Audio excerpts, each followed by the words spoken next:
അപ്പോ നമ്മൾ സംസാരിക്കുന്ന ആ നിമിഷം ഇതാണ്. കുരുക്ഷേത്ര യുദ്ധഭൂമിയാണ് രംഗം. ഒരു ഭീകരമായ യുദ്ധം. തുടങ്ങാൻ ഇനി നിമിഷങ്ങളേ ഉള്ളൂ. ആകെ ഒരു നിശബ്ദത, പക്ഷെ വല്ലാത്തൊരു ടെൻഷനും ഉണ്ട്. ആ സമയത്ത് അർജുനന്റെ ഒരു അഭ്യർത്ഥന കേട്ട് കൃഷ്ണൻ ആ രഥം പതുക്കെ മുന്നോട്ട് കൊണ്ടുപോയി ഇരു സൈന്യങ്ങൾക്കും കൃത്യം നടുവിൽ നിർത്തുകയാണ്.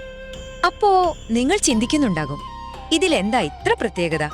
ഒരു തേരാളി യോദ്ധാവ് പറഞ്ഞ സ്ഥലത്ത് രഥം നിർത്തി, അത്രയല്ലേ ഉള്ളൂ.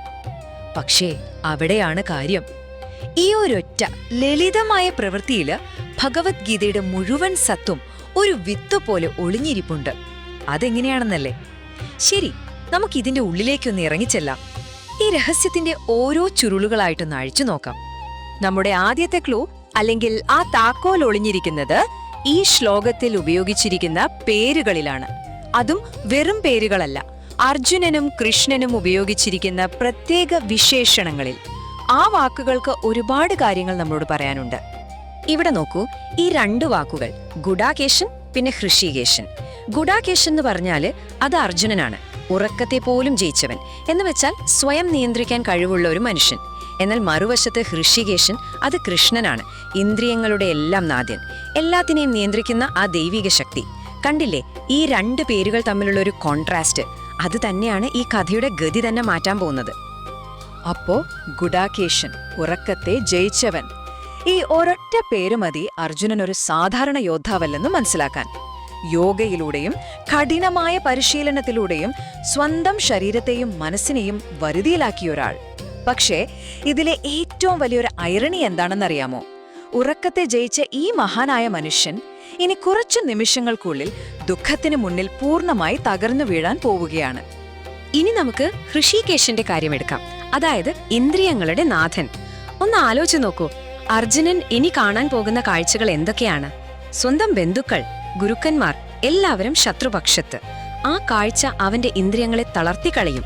അങ്ങനെയുള്ള ഒരു വികാരപ്രളയത്തിലൂടെ അവനെ കൈപിടിച്ചു നടത്താൻ ആർക്കാണ് കഴിയുക? ഇന്ദ്രിയങ്ങളുടെ നാഥനായ കൃഷ്ണനു മാത്രം. അതുകൊണ്ടാണ് ആ പേരവിടെ അത്രയും പ്രാധാന്യത്തോടെ ഉപയോഗിച്ചിരിക്കുന്നത്. അതിന് വ്യക്തമായ ഒരു കാരണമുണ്ട്. ഓക്കെ, അപ്പൊ പേരുകളുടെ കാര്യം നമ്മൾ കണ്ടു. ഇനി നമുക്ക് കൃഷ്ണന്റെ പ്രതികരണത്തിലേക്ക് വരാം. അതിന്റെ ഒരു സ്വഭാവം, അതാണ് അടുത്ത പോയിന്റ്. ഇവിടെ ദൈവികമായ പ്രതികരണം വാക്കുകളിലൂടെ അല്ല വരുന്നത്, മറിച്ച് ഒരു വാക്ക് പോലും മിണ്ടാതെയുള്ള ഒരു പ്രവൃത്തിയിലൂടെയാണ്. ഈ ഒരു ക്രമം നോക്കിയാൽ മതി. 21 മുതൽ 23 വരെയുള്ള ശ്ലോകങ്ങളിൽ അർജുനൻ സംസാരിച്ചുകൊണ്ടേയിരിക്കുകയാണ്, തന്റെ ആവശ്യം പറയുന്നു. എന്നാൽ 24ാമത്തെ ശ്ലോകത്തിലെത്തുമ്പോൾ കൃഷ്ണൻ സംസാരിക്കുന്നതേയില്ല, അദ്ദേഹം പ്രവർത്തിക്കുകയാണ്. അപ്പോൾ മറുപടി ഒരു വാക്കല്ല, ഒരു പ്രവൃത്തിയാണ്.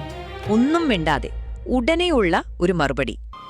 ഈ ശ്ലോകത്തിലെ ഏറ്റവും പ്രധാനപ്പെട്ട ഒരു വാക്ക് ഇതാണ്, സ്ഥാപയിത്വ. അതിന്റെ അർത്ഥം അവിടെ നിർത്തിയിട്ട് എന്നാണ്. ശരിക്കും രസകരമായ കാര്യം എന്താണെന്ന് വെച്ചാൽ, ഗീതയിലെ ആദ്യത്തെ ദൈവികമായ പാഠം ഒരു ഉപദേശമോ പ്രസംഗമോ ഒന്നുമല്ല, മറിച്ച് നിർണായകമായ ഒരു ഒറ്റ ആക്ഷനാണ്. അർജുനൻ ചോദിച്ചു, കൃഷ്ണൻ അത് ചെയ്തു, രഥം അവിടെ സ്ഥാപിച്ചു, അത്രമാത്രം. ശരി, ഇനി നമുക്ക് ഈ സംഭവങ്ങളെല്ലാം നടക്കുന്ന ആ വേദിയിലേക്ക് വരാം, ആ രഥത്തിലേക്ക്. കാരണം അത് വെറും ഒരു വാഹനമല്ല, അതിനപ്പുറം ഒരുപാട് അർത്ഥങ്ങളുള്ള ഒരു വലിയ സിമ്പിളാണ് ആ രഥം. രഥോത്തമം എന്നാണ് ഈ രഥത്തെ വിളിക്കുന്നത് തന്നെ. അതിന്റെ അർത്ഥം രഥങ്ങളിൽ ഏറ്റവും മികച്ചത് എന്നാണ്. ഇതൊരു സാധാരണ രഥമല്ല, അഗ്നിദേവൻ നേരിട്ട് അർജുനന് സമ്മാനിച്ച ഒരു ദിവ്യവാഹനമാണ്, ഒരിക്കലും നശിപ്പിക്കാൻ പറ്റാത്ത ഒന്ന്. അപ്പോൾ ഒരു പ്രതീകമെന്ന നിലയ്ക്ക് അതിന് എത്രത്തോളം പ്രാധാന്യമുണ്ടെന്നൊന്ന് ആലോചിച്ച് നോക്കൂ. ഈ രഥത്തിന്റെ സിംബോളിസം ശരിക്കും വളരെ ആഴമുള്ളതാണ്. നമുക്കതിനെ ഇങ്ങനെ കാണാം, ഈ രഥം അത് നമ്മുടെ ശരീരമാണ്.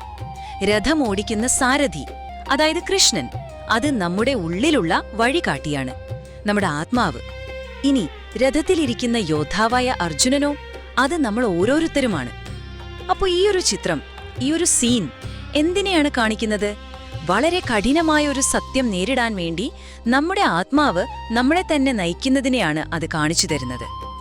അപ്പോ ഈ പേരുകൾ, ഈ നിശബ്ദമായ പ്രവൃത്തി, രഥത്തിന്റെ സിംബോളിസം, ഇതെല്ലാം ചേർത്ത് വെക്കുമ്പോൾ എന്താണ് നമുക്ക് മനസ്സിലാവുന്നത്? മാർഗനിർദ്ദേശം തേടുന്നതിനെക്കുറിച്ചും അത് നമുക്ക് എങ്ങനെയാണ് ലഭിക്കുന്നതെന്നതിനെക്കുറിച്ചും ഈ ഒരൊറ്റ നിമിഷം നമ്മളെ എന്താണ് പഠിപ്പിക്കുന്നത്? ദൈവികമായ ഒരു പ്രതികരണത്തിന് 5 ഘട്ടങ്ങളുണ്ടെന്ന് നമുക്കിതിൽ നിന്ന് മനസ്സിലാക്കാം. ഒന്നാമതായി അത് നമ്മുടെ പ്രാർത്ഥനയോട്, നമ്മുടെ അപേക്ഷയോട് പ്രതികരിക്കും. അർജുനൻ ചോദിച്ചു, കൃഷ്ണൻ കേട്ടു. 2, നമ്മൾ എന്താണോ ചോദിച്ചത് അത് കൃത്യമായി നൽകും. അർജുനൻ ആവശ്യപ്പെട്ട സ്ഥലത്ത് തന്നെ കൃഷ്ണൻ രഥം നിർത്തി. ഇനി 3ാമത്തെ പോയിന്റ്, ഇതാണ് ഏറ്റവും പ്രധാനം. അത് നമ്മളെ ഒരു പ്രതിസന്ധി നേരിടാൻ അനുവദിക്കും. ആ കാഴ്ച അർജുനനെ തകർക്കുമെന്ന് കൃഷ്ണൻ അറിയാമായിരുന്നു. എന്നിട്ടും കൃഷ്ണൻ അതനുവദിച്ചു. 4ാമതായി ആ പ്രക്രിയയിൽ അത് വിശ്വസിക്കുന്നു.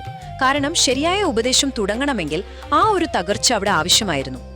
പിന്നെ ഏറ്റവും അവസാനത്തേത്, 5ാമത്തേത്, ആ പ്രതിസന്ധിയുടെ നടുവിൽ അത് നമ്മളെ ഒരിക്കലും ഒറ്റയ്ക്ക് വിടില്ല. കൃഷ്ണൻ അർജുനനെ ഉപേക്ഷിക്കുന്നില്ലല്ലോ. അപ്പൊ എന്താണ് ഇതിലെ ഏറ്റവും പ്രധാനപ്പെട്ട പാഠം? ദൈവികമായ മാർഗനിർദ്ദേശം എന്ന് പറയുന്നത് പ്രശ്നങ്ങളിൽ നിന്ന് നമ്മളെ രക്ഷിക്കുന്നതല്ല, മറിച്ച് ആ പ്രശ്നങ്ങളുടെ നടുവിൽ നമ്മളോടൊപ്പം നിൽക്കുന്നതാണ്. അങ്ങനെ നമ്മൾ ഈ ഒരു സംഭവത്തിന്റെ ക്ലൈമാക്സിലേക്ക് എത്തുകയാണ്. ആ രഥം നിശ്ചലമായ നിമിഷം. അർജുനന്റെ മാനസികമായ തകർച്ചയ്ക്ക് വേണ്ട എല്ലാ സാഹചര്യവും ഒരുങ്ങിക്കഴിഞ്ഞു. ആ നിർണായകമായ നിമിഷം വന്നെത്തിയിരിക്കുന്നു. അതെ, ആ നിമിഷം വന്നെത്തി. രഥം നിന്നിരിക്കുന്നു. യുദ്ധഭൂമിയിലെ 2 സൈന്യങ്ങൾക്കും നടുവിൽ ഒരു സമ്പൂർണ്ണ നിശ്ചലത. എല്ലാം ഒരു നിമിഷത്തേക്ക് ശ്വാസമടക്കി പിടിച്ചു നിന്നതുപോലെ. ഇനി ആ കാഴ്ച തുടങ്ങുകയാണ്. അർജുനൻ ഇത്രയും നേരം കാണാൻ ഭയന്ന സത്യങ്ങൾ, അവനെ തകർത്ത് കളയാൻ പോകുന്ന യാഥാർത്ഥ്യങ്ങൾ. ആ കാഴ്ച തുടങ്ങാൻ പോവുകയാണ്. ആയിരക്കണക്കിന് വർഷങ്ങൾക്ക് മുൻപുള്ള ഒരു കഥയാണെങ്കിലും ഈ ചോദ്യം ഇന്നും നമുക്ക് ഓരോരുത്തർക്കും വേണ്ടിയുള്ളതാണ്. നിങ്ങളുടെ ജീവിതരഥം ഏതെങ്കിലും ഒരു പ്രതിസന്ധിയുടെ നടുവിൽ 2 വഴികൾക്ക് മുന്നിൽ വന്നു നിൽക്കുമ്പോൾ നിങ്ങൾ എന്തായിരിക്കും കാണുക? ഈ ഒരു ചോദ്യം നിങ്ങൾക്കായി വിട്ടുതന്നുകൊണ്ട് നമുക്ക് ഇന്നത്തേക്ക് നിർത്താം. വീഡിയോ ഇഷ്ടപ്പെട്ടെങ്കിൽ ചാനൽ സബ്സ്ക്രൈബ് ചെയ്യാൻ മറക്കല്ലേ.